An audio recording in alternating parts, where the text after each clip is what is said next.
side. We begin with breaking news. And a busy evening here on the First Coast. We are tracking several breaking stories at this hour.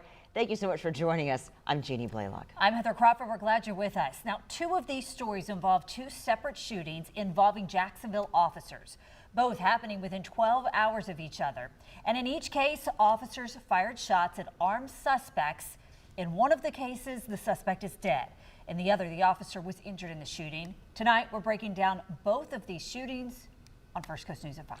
But first, a step toward justice for this family of the 7-year-old boy, Breon Allen, an innocent child caught in the crossfire while walking down the street in Jacksonville in January. Tonight, 4 men are now behind bars. Zared Sykes, Keith Johnson, Keith Fields, and Daniel Larkins.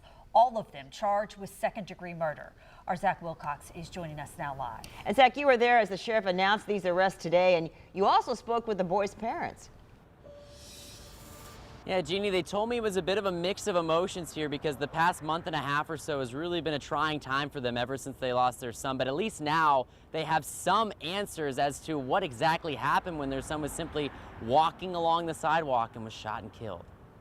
Every day is not a good day for me. We all took a big hit to the chest. Kashina Love says she's taken the last 6 weeks or so day by day since learning her 7-year-old son, Breon Allen, was shot and killed. It should have never happened. Wednesday marked a better day than most, as Love was at the sheriff's office to learn 4 men were arrested in the case. To Breon Allen Jr.'s parents, this agency stands with you. Jacksonville stands with you. This community will not submit to brutality. I'm surprised that they, came to a conclusion very early in the case, because a lot of people don't get this type of justice. Jacksonville Sheriff T.K. Waters says the man walking with Allen, Lafayette Mango, who was injured in the shooting, was the intended target. Our kids are supposed to bury us. And when you have these clowns, these guys, doing these kind of things to members of our community, especially seeing that young baby out there like that, big problem. Every arrest report lists each of the 4 men as known gang members. These guys don't operate with just one target.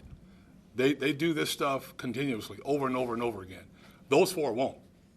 And there's more coming, and we're going to stop those guys from being able to do that also. Love says her focus now is to keep Breon's name alive. Be expecting things, to see things in his name, because I'm definitely going to turn this into a positive situation. All right, and Allen's mom told me that should any of these cases go to trial, she intends to be there, even though it may be hard to hear some of these details because she still has some questions she needs answers to, and she feels like that might be the best opportunity to get those answers. In downtown, Zach Wilcox, First Coast News, on your side.